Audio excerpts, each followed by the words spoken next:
I've driven that stretch of highway for almost 13 years. Same route, same exits, same truck stops.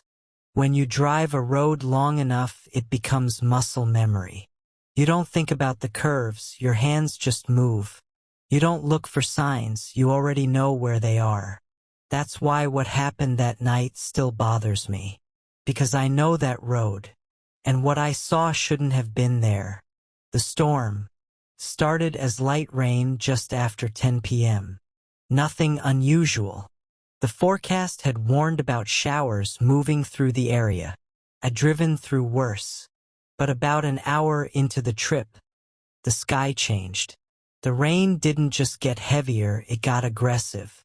Sheets of water slammed against the windshield so hard my wipers couldn't keep up, even on the highest setting. Every passing mile marker blurred into gray streaks. The headlights reflected off the road like I was driving across black glass. And then traffic disappeared. Completely. That was the first thing that didn't sit right. This interstate connects two major cities.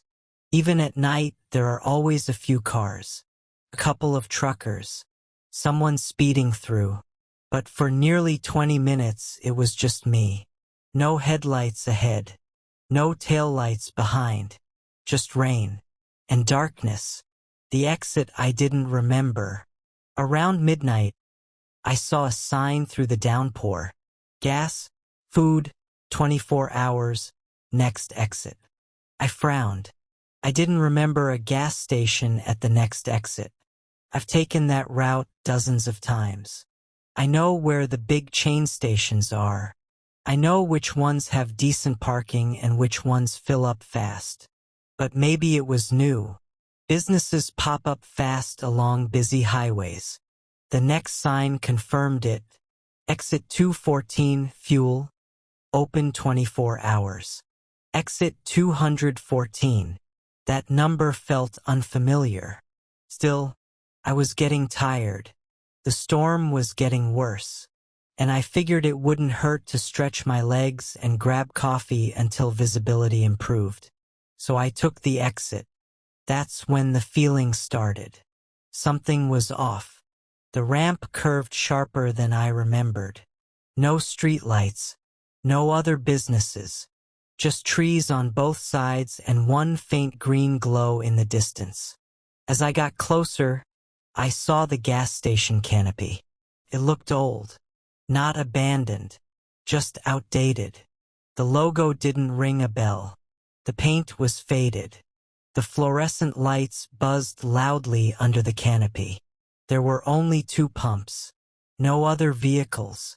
That was strange. In a storm like that, other drivers would have pulled off too. But the lot was empty. I told myself I was overthinking it. I parked under the light, turned off the engine, and sat there for a moment. The rain was still pounding. But something was wrong. I couldn't hear the highway anymore. No distant tire noise. No engine hum. Nothing. Just rain. The store. I stepped out and ran toward the store entrance. The door opened easily.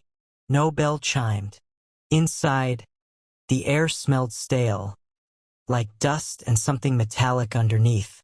The shelves were stocked, but the packaging looked dated. Old soda designs. Candy brands I hadn't seen in years. The lights flickered slightly overhead. There was a man behind the counter. Mid-50s maybe. Thin. Pale. He didn't greet me. He just stared. "You out in that storm?" he asked flatly. "Yeah," I replied. "It's rough out there." He tilted his head slightly. "You don't usually stop here." That sentence hit harder than it should have. "First time," I said, forcing a smile. He kept staring. "You should have kept going."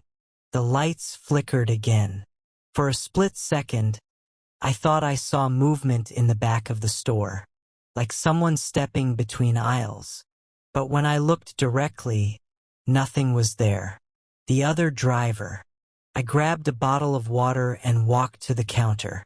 That's when the door behind me opened. I didn't hear it, but I felt the shift in air. I turned around. A man stood just inside the entrance, soaked head to toe, trucker jacket, mid-30s maybe. He didn't look at me. He was staring at the cashier. "You told me it was safe," he said quietly. The cashier didn't respond. "You said it was fine to stop here." The rain outside grew louder. The cashier finally spoke. "You didn't have to stop." The soaked man's jaw clenched. "You said it was safe." "I said you could stop." The difference in wording made my stomach twist. I stepped back slightly. The soaked man slowly turned his head toward me. His expression wasn't angry. It was hollow, like someone who hadn't slept in days. "Don't park in the back," he told me quietly. "I didn't," I replied. His eyes flicked toward the cashier again. "You didn't have to stop," the cashier repeated calmly. That's when the lights went out. Darkness. Total darkness. Not flickering. Not dim. Gone. I heard something shift. Not footsteps. Not breathing. Something heavier. Like metal dragging across concrete. My heart pounded so loud I could barely hear the rain anymore. Then the emergency lights kicked in. Red. Dim. Everything inside the store looked different under that glow. The shelves seemed taller. The aisles narrower. The soaked man was gone. The cashier was still behind the counter. But he was closer now. Much closer. Leaning forward slightly. "You missed it," he said. "Missed what?" I whispered. "The right place to stop. The parking lot." I didn't wait for more explanation. I ran for the door. The rain hit me like a wall. I sprinted toward my truck. That's when I saw them. 2 vehicles parked behind my rig. They hadn't been there before. Headlights off. Engines silent. Just sitting there, blocking me in. My stomach dropped. I climbed into my cab and locked the doors. Through the side mirror, I saw movement inside one of the cars. The cashier stepped out of the store, walked slowly toward my truck. The soaked man was beside him now, standing still, watching. The cashier placed one hand on the side of my trailer, and that's when I heard it. A knock from inside the trailer. The realization. My cargo was sealed. No stops before this. No reason anyone should be inside. The knock came again. 3 slow taps. Then silence. I fumbled for my phone. No signal. 0 bars. The 2 cars behind me turned their headlights on simultaneously. Blinding. I couldn't see their faces, but I could see shapes inside. More than 1 person per car. The cashier smiled. "You don't usually stop here," he said softly. The soaked man finally spoke again. "I told you." He looked at me directly this time. "They wait for storms." The knock came again. Harder. Metal vibrating. Something inside my trailer shifted. Heavy. Alive. Escape. Adrenaline took over. I didn't think. I just moved. I started the engine. Slammed it into reverse. The car behind me tried to pull forward, but I hit the accelerator hard. The truck jerked backward, clipping the front of the car just enough to push past. I didn't stop. I swung wide around the other vehicle, nearly jackknifed it, but corrected. The cashier didn't move. He just stood there in the rain, watching, smiling, as I sped toward where the road should have been. But for a moment, there was no road, just trees. Panicked, turned the wheel blindly, and suddenly headlights flooded across interstate asphalt. I was back on the highway, driving. No exit behind me, no ramp, just continuous guardrail. I didn't slow down, didn't look back. The aftermath. I checked my mirrors for miles. Nothing followed me. The rain slowly eased. Traffic reappeared. Normal. Everything normal. Except me. When I reached the next official truck stop, I inspected my trailer. The seal was intact, untouched, no damage, no sign anyone had been inside. But on the metal near the back doors, there were 3 dents, evenly spaced, like something had knocked from within. 3 times. The part that still haunts me. The next morning I checked maps. There is no exit 214 on that stretch of highway. There never has been. I checked older maps, construction records, satellite view. Nothing. No gas station. No ramp. Nothing but trees. But sometimes, when I drive that highway in heavy rain, my radio cuts out, and through the static I hear it. 3 soft taps. Pause. 3 soft taps. And once, just once, I saw headlights in my side mirror, parked under a faint green glow, waiting for someone else to stop.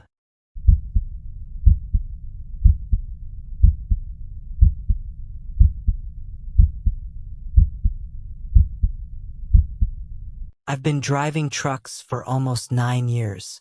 Long hauls, overnight shifts, empty highways that stretch so far they don't feel real anymore. But this trip was different. It started with a last-minute dispatch. 2 states, a highway I had never driven before. That's not unusual in trucking, but something about it bothered me. Maybe it was the unfamiliar route. Maybe it was the way the dispatcher rushed it. I don't know. Before I left, I pulled out my phone and researched the highways I'd be taking. I searched accident reports, crime rates, rest stops. There were only a few incidents mentioned. A robbery here, a missing vehicle report there. Nothing major. Nothing that would make a seasoned driver cancel the trip. So I told myself I was overthinking it.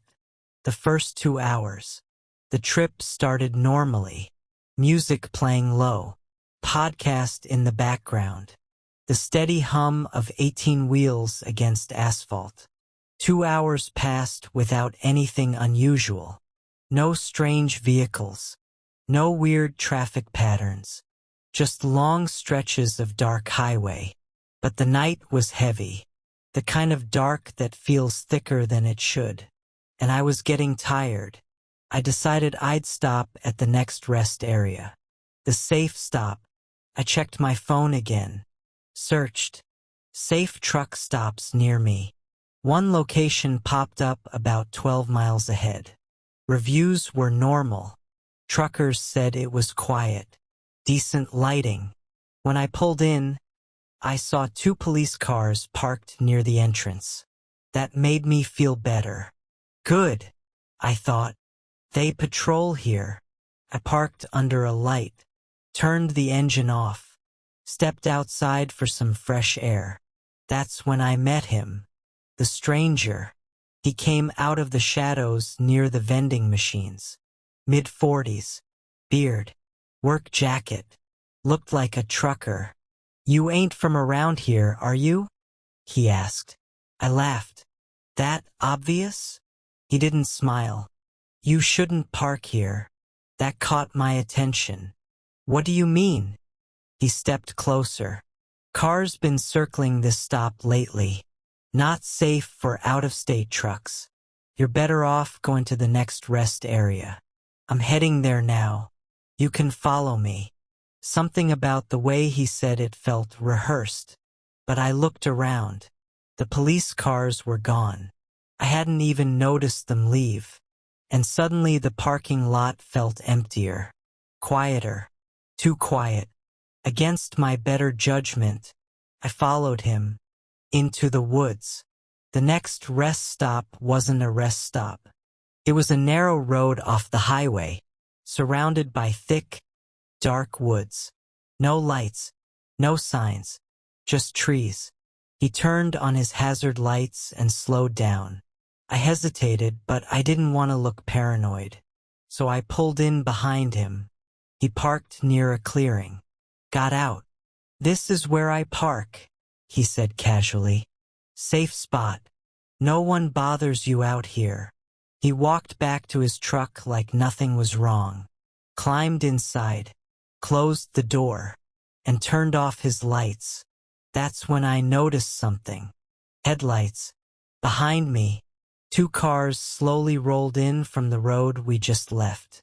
They turned their lights off as soon as they entered the clearing. My stomach dropped. The conversation that saved me. My phone buzzed. A message from the other driver. I hadn't given him my number. "Don't make this hard." My blood ran cold. Seconds later, my CB radio crackled. His voice came through, but it sounded different, less friendly. "You should have stayed at the first stop," he said quietly. Then I heard another voice in the background. Not through the radio. Outside, near my truck. "Back doors first," someone whispered. They thought I couldn't hear them. They thought I was already asleep. That's when I realized something. The police cars at the first stop, they weren't patrolling. They were watching. And when I left with him, they followed. The trap. This wasn't random. They targeted out-of-state trucks. Used fake warnings about unsafe stops. Lured drivers into isolated areas. The 2 cars boxed me in. One in front, one behind. The man stepped out of his truck again. Walked toward my door. Smiling this time. That's when I moved. I had never turned my engine fully off. Just to accessory. Habit. Thank God for that habit. I slammed the ignition. The engine roared to life. The man's smile disappeared. The car behind me tried to move forward. But I hit the horn. Full blast. Floodlights on. Air brakes screaming. The clearing exploded with noise. They weren't expecting resistance. I threw the truck into reverse. Clipped the front of the car behind me. Didn't stop. Swerved around the one in front. Branches scraping metal. Pedal to the floor. I didn't look back. The twist. When I got back to the highway, I called 911. Told them everything. They asked for the location. I gave it. Silence on the line. Then the operator said something that still makes my skin crawl.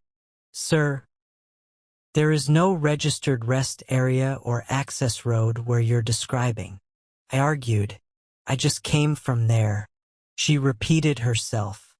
"No official road. No rest stop. No police units assigned to that area tonight." The next morning, I checked the map history on my phone. There was a gap. 10 minutes of missing GPS data. No record of that turn. No record of that clearing. And when I searched for the first stop again, the reviews were gone. Like it never existed. I don't drive that route anymore. I've driven thousands of miles since then. Different states. Different highways. But I will never take that route again. And here's the part that keeps me awake. 2 weeks later, another driver went missing along that same stretch. Last pinged near the safe rest area. The one that supposedly doesn't exist. If you're a trucker watching this, if someone tells you a place isn't safe and insists you follow them somewhere darker, don't. Stay where there are cameras. Stay where there are lights. And never trust the guy who seems too concerned about your safety. Because sometimes, the real danger isn't the highway. It's the person offering to guide you through it.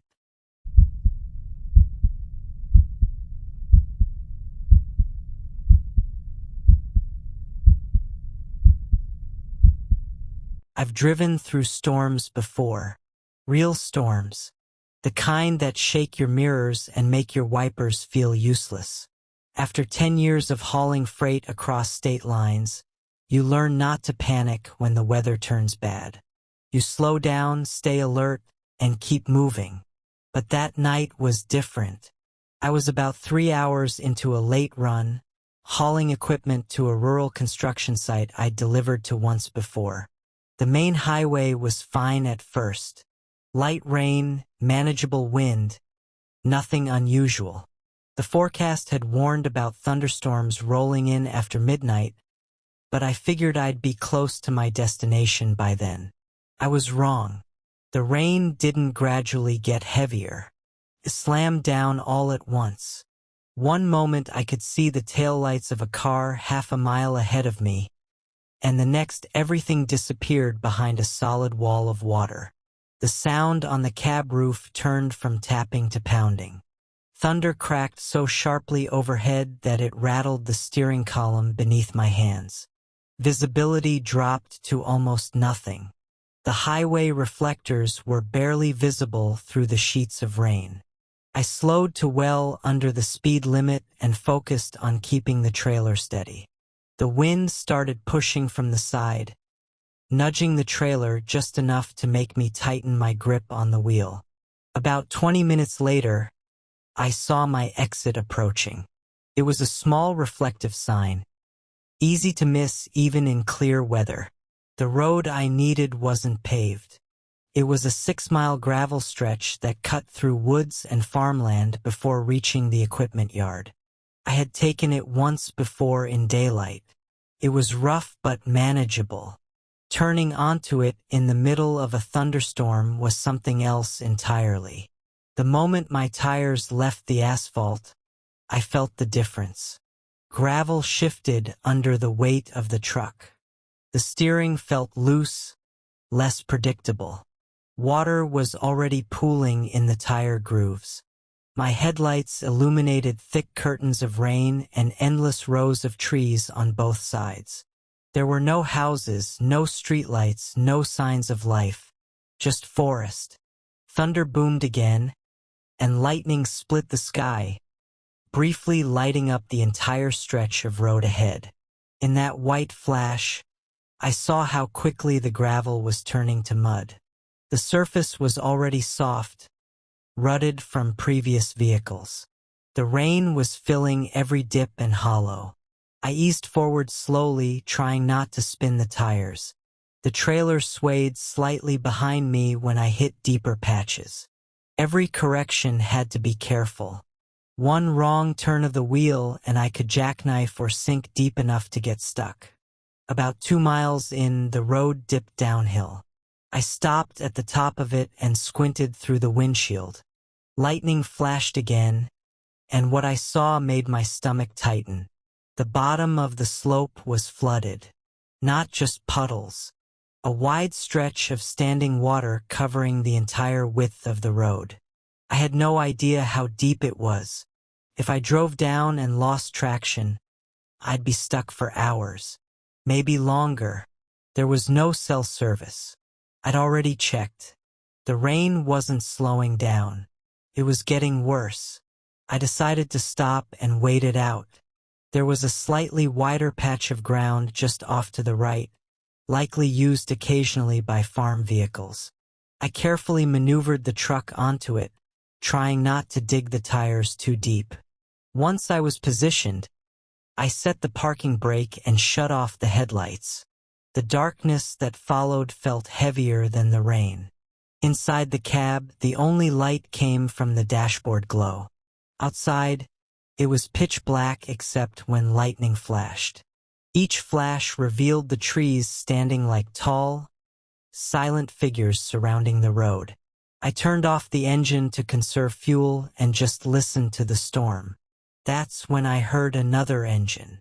At first, I thought it was thunder echoing differently. But then I heard it again. A low rumble, steady and mechanical, coming from behind me down the gravel road. Headlights appeared through the trees. My heart rate spiked immediately. No one should have been coming down that road at this hour. There were no homes back here. The equipment yard at the end of the road was locked and fenced. And in weather like this, nobody would be casually driving around rural gravel roads for fun. The headlights grew brighter as the vehicle approached. Then another set appeared behind the first. 2 vehicles. They slowed when they reached the main stretch where I had turned off my lights. Their beams swept across the road, scanning. I stayed completely still inside the cab. The first vehicle stopped about 150 yards back. The second stopped behind it. Engines idled. Then both shut off. Even through the rain, I could hear doors opening. Voices. 3, maybe 4 men. Flashlights flicked on. They weren't just passing through. They were walking toward my truck. My mind raced. Maybe they were locals checking on a stranded vehicle. Maybe they were just concerned. But something about the way they moved told me otherwise. They spread out slightly as they approached. One light beam went straight to the trailer. One of them shouted over the rain, "Looks loaded." That was all I needed to hear. This wasn't about helping. This was about opportunity. A heavy storm. A stuck truck. No witnesses. No traffic. I grabbed my phone, even though I knew it had no signal. I shoved it into my pocket along with my keys. Staying in the cab suddenly felt like the worst possible choice. If they tried to break in, I'd be trapped. A truck cab feels secure until you realize how easy it is to smash glass or force a door with the right tools. I waited until lightning cracked again, masking smaller sounds, and quietly opened the passenger door.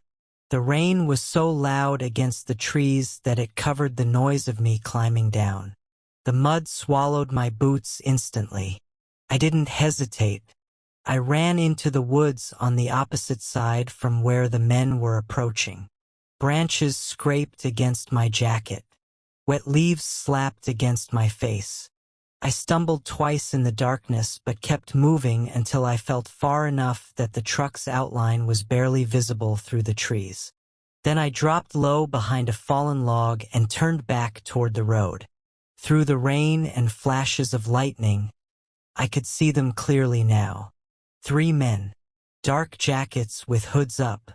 One carried a crowbar. Another had what looked like a tire iron. The third held a flashlight and something bulky at his side. They reached the cab first. One of them pulled on the driver's door. Locked. He tried the passenger side. Locked. Check the back. One of them yelled. They moved to the trailer doors. I heard a loud metallic bang as someone tested the latch with the crowbar. The sound echoed through the woods, mixed with thunder. My heart pounded so hard I was sure they could hear it. One of them climbed onto the side steps again and shined a flashlight into the cab. "Engines off," he shouted.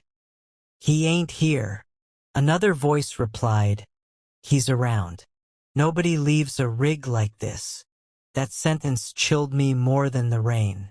They split up. 2 stayed near the truck. One began walking toward the woods. Toward me. The flashlight beam cut through the trees in wide sweeps. It reflected off wet bark and puddles, creating strange moving shadows. I pressed myself flat against the ground behind the log, barely breathing. The beam passed over me once but didn't stop. I was covered in mud, soaked through, blending into the forest floor. He walked closer. Close enough that I could hear his boots sucking in the mud. Close enough that I could smell cigarette smoke. "Probably ran back toward the highway," he muttered. "Check anyway." Another voice called from near the truck. He took a few more steps in my direction. The flashlight beam moved slowly, deliberately, passed within 10 feet of me. I didn't move, not a muscle. The rain helped. It blurred the edges of everything. It muffled smaller noises. After what felt like forever, he turned and walked back toward the road. They regrouped near the truck. More banging at the trailer door. More frustrated shouting. "Too risky," one finally said. "Road's getting worse." Another replied, "Yeah, not worth getting stuck." There was a long pause. Then engines started. Headlights turned back on, slicing through the rain and trees. They reversed slowly down the gravel road, tires struggling in the mud. I stayed where I was. 5 minutes passed, then 10. I didn't trust it. Finally, when the sound of engines faded completely and the only thing left was thunder and rain, I slowly stood up. My legs were stiff. My clothes were soaked. My hands were shaking. I walked back toward the truck cautiously. The driver's side door had deep scratches near the handle. The trailer doors had fresh dents around the latch where the crowbar had hit. But they hadn't gotten inside. I climbed back into the cab, locked everything, and started the engine. The storm didn't ease for another hour. When it finally did, I carefully turned the truck around and made my way back toward the highway, avoiding the flooded dip entirely. The mud was worse, but I made it out. Later that morning, I reported what happened. Law enforcement told me they'd received similar reports in the area during severe weather. Thieves targeting isolated delivery routes using storms as cover. I still drive that highway, but I don't take that gravel road at night anymore. And if a storm gets bad enough that I'm forced to stop in the middle of nowhere, I don't sit there thinking I'm alone. Because sometimes the only thing worse than the weather is knowing someone else is waiting for it too.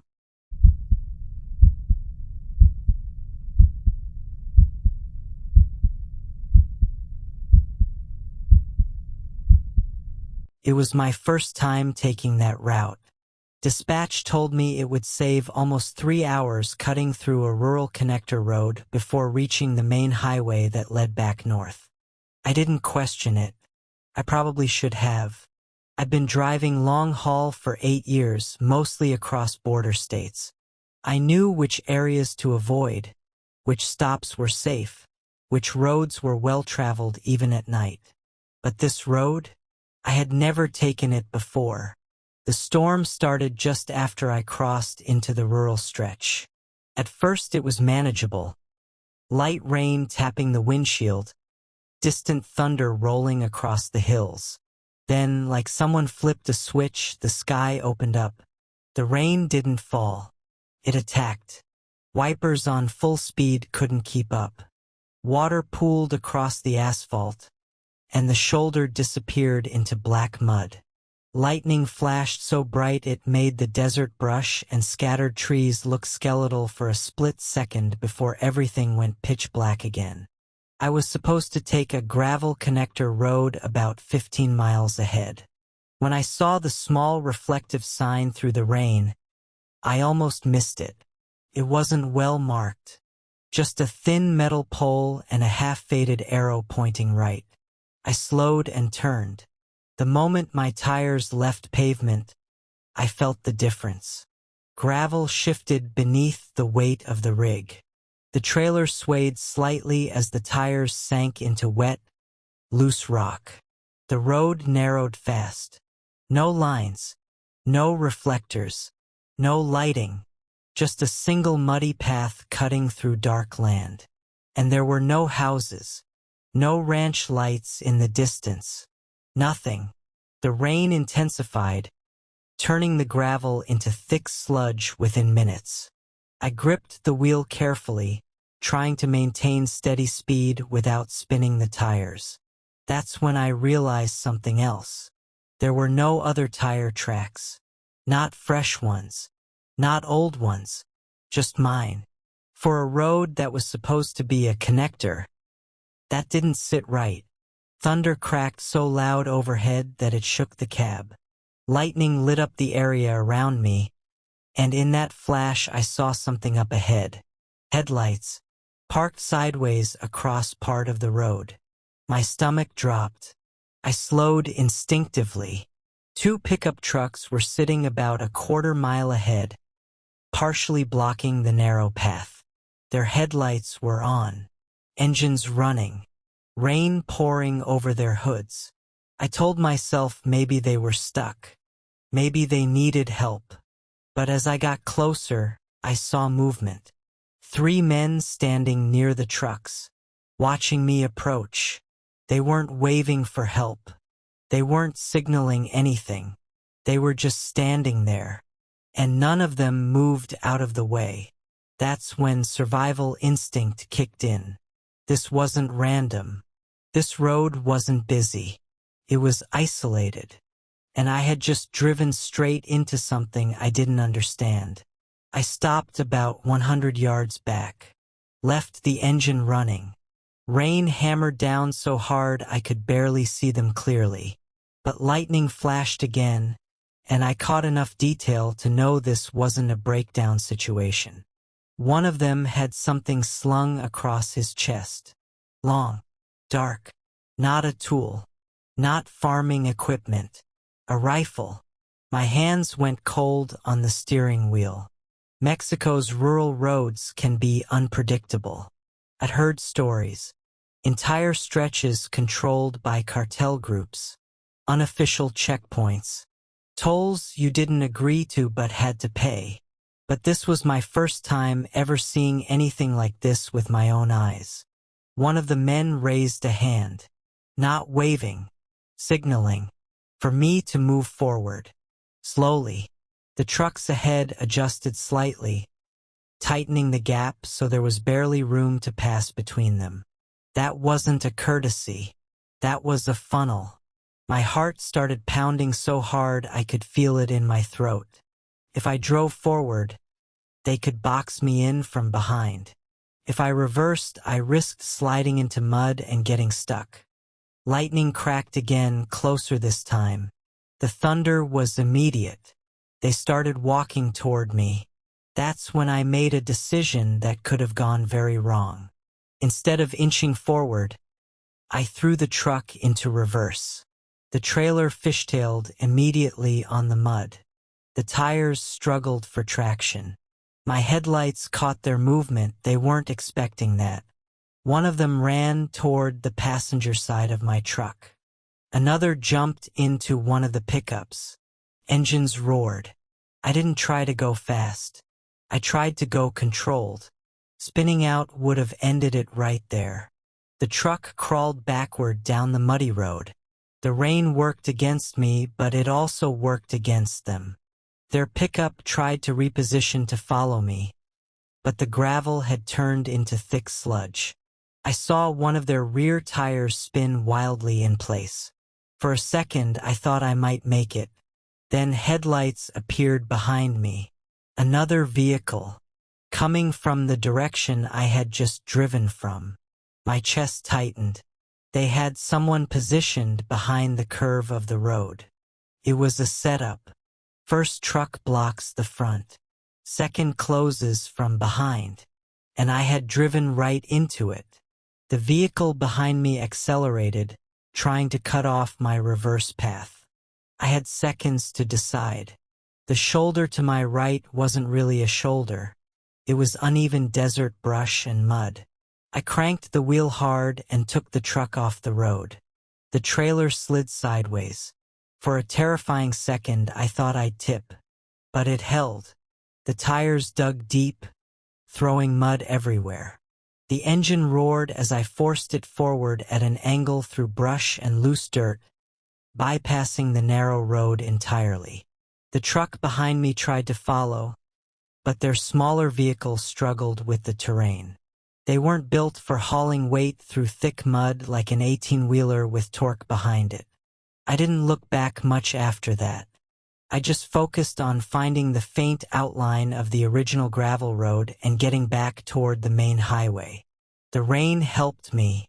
It reduced visibility so badly they couldn't aim well or see clearly. I heard something hit the side of the trailer once. A loud metallic ping, but nothing shattered. I kept driving, mud flying, engine screaming. Finally, after what felt like forever, I saw the faint reflection of highway markers ahead. Asphalt. I hit the paved road and didn't slow down. I drove for nearly 30 minutes before pulling into a lit fuel station near a populated town. I didn't shut the engine off right away. I just sat there, hands shaking, staring at my reflection in the windshield. When I checked the trailer, there was a dent near the back panel. Something had struck it hard, but it hadn't penetrated. I reported the incident to local authorities the next day. They didn't seem surprised. One officer told me quietly that certain rural connectors were controlled at night. Storms were convenient, low traffic, poor visibility, easy targets. It was my first time on that road, and my last. Now, whenever dispatch suggests a shortcut through unfamiliar territory, especially in bad weather, I decline. Because sometimes the most dangerous part of a storm isn't the rain. It's who's waiting for someone desperate enough to drive through it.